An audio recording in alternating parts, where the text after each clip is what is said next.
क्या आपको पता है love marriage versus arrange marriage में अरेंज मैरिज के टूटने के चांसेस कम होते हैं देन लव मैरिजेस। एज पर एक स्टडी ये दिखाया गया है जो शादियां टूटती है most of them are love marriages. चलिए इसके बारे में और डिस्कस करें। हमारे इंडियन कल्चर में एंड बहुत सारे बाहर के कल्चर्स में भी पहले ऐसे हुआ करता था कि दो फैमिलीज डिसाइड करते थे एंड देन दोनों के बीच शादी करवाया जाता।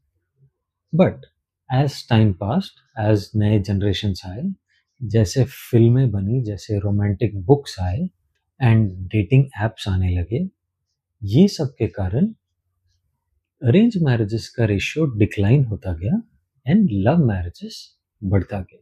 अगर हम रियल वर्ल्ड स्टैटिस्टिक्स लें, जो मैं आगे रेफरेंसेस दूंगा, हम देखेंगे कि arrange marriages and love marriages के कंपैरिजन में लव मैरिजेस काफ़ी ज़्यादा हो रहे हैं एंड अरेंज मैरिजेस काफ़ी कम हो रहे हैं। एक स्टडी पब्लिश किया गया था journal of comparative family studies में। उसमें ये दिखाया गया कि arrange marriages as per their data, more number of arrange marriages show long term stability. अब कंपेयर टू लव मैरिजेस में ये देखा गया है कि अर्ली स्टेजेस में शादी के बहुत सेटिस्फैक्शन रहता है बट दैट ग्रेजुअली डिक्लाइंस, वो धीरे धीरे कम होते जाता है। ये क्यों होता है ये हम बात करते हैं, इसके पीछे की साइकोलॉजी क्या है वो हम डिस्कस करते हैं। अब साइकोलॉजी कंपेयर करते हैं love marriages versus arrange marriages की।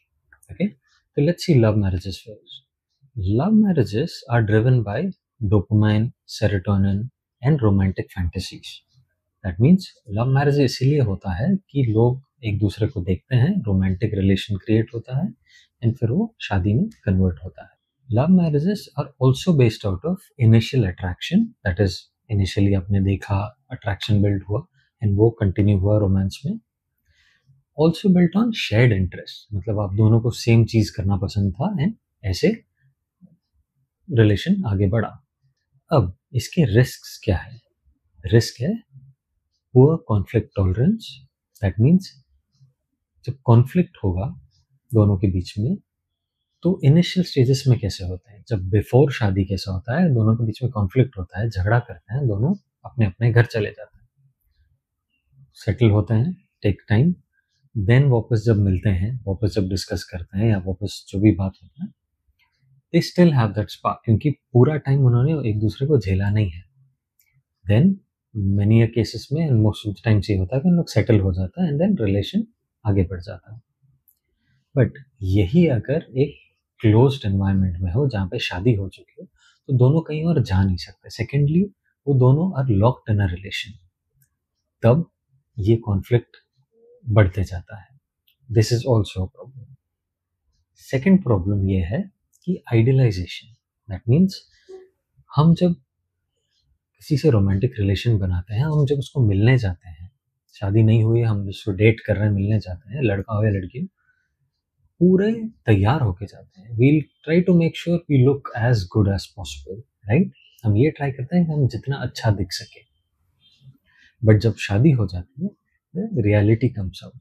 आप घर पे कैसे रहते हो? आप घर पे फुल तैयार तो रहते नहीं है and there are many other things that come into factor. ये आप लोग समझते होंगे, इसको लेंथ में डिस्कस करने की जरूरत नहीं है। Now let's talk about arrange marriages. Arrange marriages are not built out of romantic interest, right? आपने रिलेशन बनाया नहीं, किससे टाइम स्पेंड नहीं किया, डेटिंग नहीं किया, आपके फैमिली से बनाया है relation. So this is based out of commitment.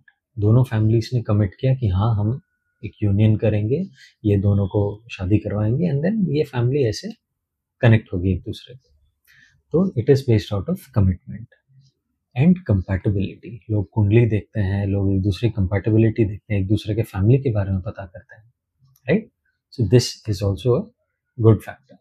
दूसरा, ऑफन फैमिलीज जो अरेंज मैरिज रिलेशन बनाती है, ये दोनों मोस्टली सिमिलर कास्ट या कल्चर के होते हैं। Secondly, they also are more और less similar in financial status. कोई बहुत अमीर आदमी कोई बहुत गरीब इंसान के घर पे रिश्ता ले नहीं जाता है।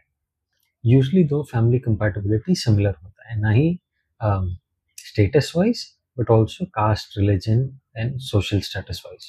अब इसकी नेगेटिव साइड्स बात करते हैं। जैसे हमने रोमांटिक रिलेशन का बात किया, वैसे इसकी नेगेटिव साइड्स बात करते हैं। इसकी नेगेटिव साइड्स ये हो सकता है कि अनरियलिस्टिक एक्सपेक्टेशंस रह सकता है। एक यूजुअली लड़कियों के साथ देखा गया है कि लड़की शादी करके अगर किसी के घर जाती है, तो वो लड़के के पेरेंट्स और फैमिली को एक अलग एक्सपेक्टेशन होता है उससे, कि ये सब कर लेगी, वो कर लेगी, जॉब छोड़ देगी या वगैरह वगैरह, देयर आर मेनी थिंग्स।